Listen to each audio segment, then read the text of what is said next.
आज का हमारा वीडियो लेक्चर है फीचर सिलेक्शन। हम देखेंगे कि हमारे पास क्या होता है, फीचर सिलेक्शन क्या होता है। अब फीचर सिलेक्शन क्या होता है कि आपने अपने एट्रीब्यूट को या फीचर को सिलेक्ट कर लेना है, ठीक है। इसको हम वेरिएबल सिलेक्शन या एट्रीब्यूट सिलेक्शन भी कहते हैं और इसमें आपके जो एट्रीब्यूट्स होते हैं उनकी ऑटोमेटिक सिलेक्शन की जाती है। अब ये देखें, जैसे हमारे पास है सिलेक्ट करना है आपने यूजफुल एट्रीब्यूट्स को, जो यूज होने होंगे ना वो एट्रीब्यूट्स आपने सेलेक्ट करने हैं और वो एट्रीब्यूट सेलेक्ट करने के बाद उनसे आपने एक एक्यूरेट मॉडल जनरेट कर लेना है।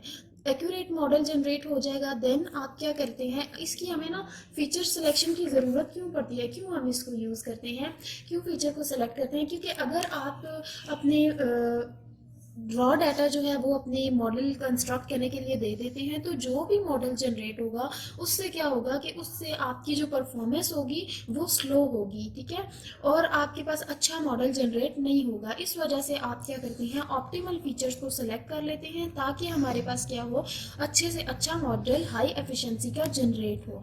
अब फीचर सिलेक्शन के अंदर हमारे पास दो मेथड्स आते हैं, filter method and wrapper method, ठीक है। अब फिल्टर मेथड क्या होता है, फिल्टर मेथड के अंदर हमारे पास आ जाते हैं इंफॉर्मेशन गेन आ जाता है और हमारे पास इसमें काई स्क्वायर टेस्ट आता है और कोरिलेशन आता है,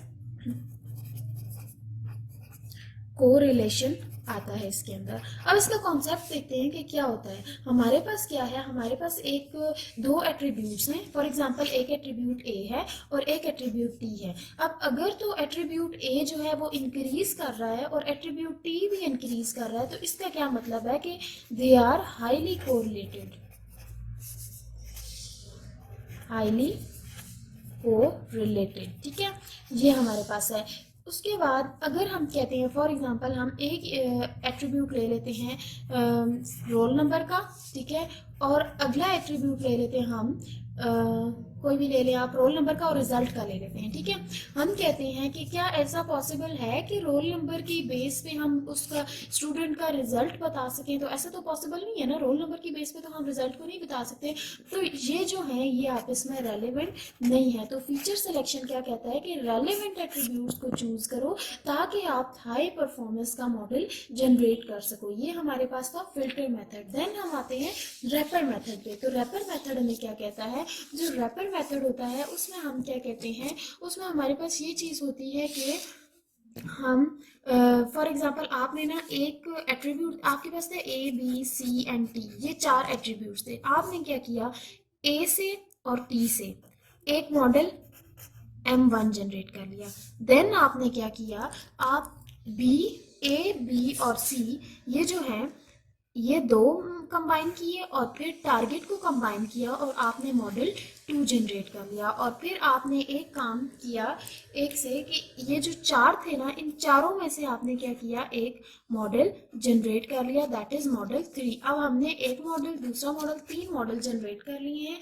तो हमारे पास क्या है कि हमने जब तीन मॉडल जनरेट कर लिए हैं तो अब मल्टीपल मॉडल्स आ गए, इनमें से किसी भी एक मॉडल को हमने सेलेक्ट कर लेना है। उस मॉडल को सेलेक्ट करेंगे जो कि हमारे पास हाई एफिशिएंसी का होगा, जो कि इफेक्टिव मॉडल होगा। जब हमने उसको उठा लिया और उस पर काम कर लिया तो हम क्या कहते हैं कि वो हमारे पास, तो हमारे पास जो भी रिजल्ट आएगा ऑब्वियस सी बात है कि वो उसकी वो अच्छा रिजल्ट होगा, ठीक है। यानी क्योंकि हमारे पास उस मॉडल में जो भी एट्रीब्यूट्स यूज हुए थे हमने उन एट्रीब्यूट्स को यूज करना है। हम उन एट्रीब्यूट्स को यूज करते हुए हम क्या करते हैं, रैपर मेथड को आगे फर्दर सॉल्व करते हैं। लेकिन रैपर मेथड क्या है, ये एक्सपेंसिव होता है। जो रैपर मेथड है वो एक्सपेंसिव होता है। और ये क्या करता है, इसका मोटिव क्या होता है, इसका मोटिव ये होता है कि एक एट्रीब्यूट के अंदर यूजफुलनेस को ये फाइंड करता है कि एक एट्रीब्यूट कितना यूजफुल है, यूजफुलनेस को फाइंड करता है एंड तब हम उस एट्रीब्यूट को यूज करते हैं। हम इसी तरह से एट्रीब्यूट को नहीं उठा सकते। तो फीचर सिलेक्शन के अंदर हमने यही देखा कि हम क्या करते हैं, जो हमारे पास फीचर्स होते हैं ना, ऑप्टिमल फीचर्स, इसका मेन पर्पस ही क्या है कि आपने ऑप्टिमल फीचर्स को सिलेक्ट कर लेना है। तो मेन पर्पस इसका क्या है कि सिलेक्ट करना है आपने ऑप्टिमल फीचर्स को। क्यों सेलेक्ट करना है, ताकि आप जो है जो भी मॉडल जनरेट करें उसकी परफॉर्मेंस या एफिशिएंसी, उसकी जो है मॉडल की परफॉर्मेंस जो हो वो क्या हो, हाई हो, हाई एफिशिएंसी का वो मॉडल होना चाहिए। तो ये था हमारे पास फीचर सिलेक्शन का कॉन्सेप्ट। Thank you.